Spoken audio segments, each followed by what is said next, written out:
Il y a un personnage dont je vous ai jamais parlé parce qu'il n'habite pas vraiment chez nous. Il passe une fois par semaine quand il va au marché d'Albi où il vend des objets artisanaux en fer forgé, qu'il forge d'ailleurs lui-même, des gadgets chinois aussi et des choses très peu chères.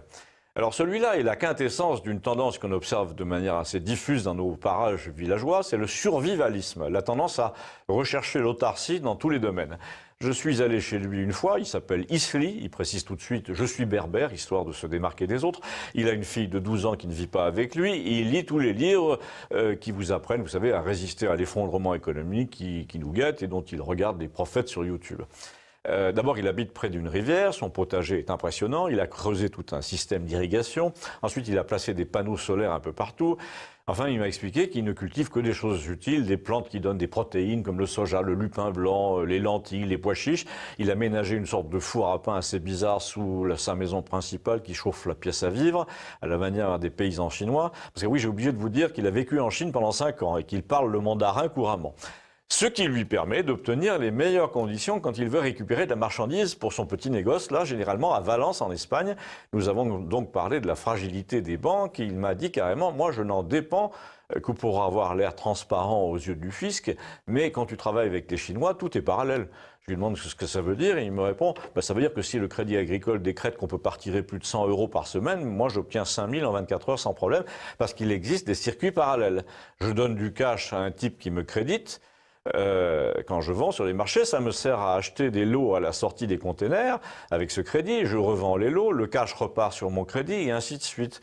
J'ai quand même fait observer qu'il était quand même bien confiant de me raconter ça parce qu'il pourrait y avoir des contrôles. Il m'a répondu, mais on sait d'où ils viennent les contrôles et on sait ce que ça coûte d'y échapper. Il n'est pas allé plus loin dans la description des mécanismes, mais en gros, ce qu'il faut en retenir, c'est qu'il existe partout en Europe un négoce sauvage qui ne paie pas d'impôts ou très peu, des sociétés innombrables qui font le chiffre d'affaires minimal pour continuer à exister, mais qui prospèrent ailleurs, dans d'autres secteurs parallèles, dans d'autres lieux, et tout ça se marier dans sa tête avec la conviction un peu terrifiante qu'il faudrait survivre à l'effondrement économique en cultivant des légumes au bord d'une rivière, quand nos sociétés seraient livrées au chaos. Et là, il me fait tout un discours sur les ressources énergétiques limitées, l'importance scandaleuse de la dette. Il dit que bientôt la population de base ne pourra plus avoir accès au minimum, c'est-à-dire la nourriture, l'eau, l'énergie, et que la violence prendra le relais. Mais je lui dis justement, comment défendras-tu ton potager si des bandes armées commencent à sillonner le pays? Mais je t'en dis pas plus, m'a-t-il dit, mais j'ai de quoi parer à toute éventualité. Quoi, je lui dis, tu as des armes? Mais oui, bien entendu. Et le pire, c'est que je les commande sur le web et que je prends en livraison à Barcelone. Il m'a dit cette chose amusante, quand tu travailles dans les marchés de village, depuis 30 ans, tu sais où t'approvisionner en toutes choses, tu trouves tout. Le commerce international est devenu cinglé, la France de François Hollande était tellement corrompue que tu peux encore commander n'importe quoi sans rendre compte à personne. Tout le monde te parle du libéralisme en songeant aux petits jeunes qui veut faire une start-up, mais le libéralisme sur le terrain, ça consiste à échapper aux règles. Et c'est déjà valable pour Google et Facebook, alors tu imagines pour les sociétés qui déplacent des containers, personne ne connaît le contenu des containers, les endroits où ils déchargent sont gardés par des milices privées qui connaissent pas les États.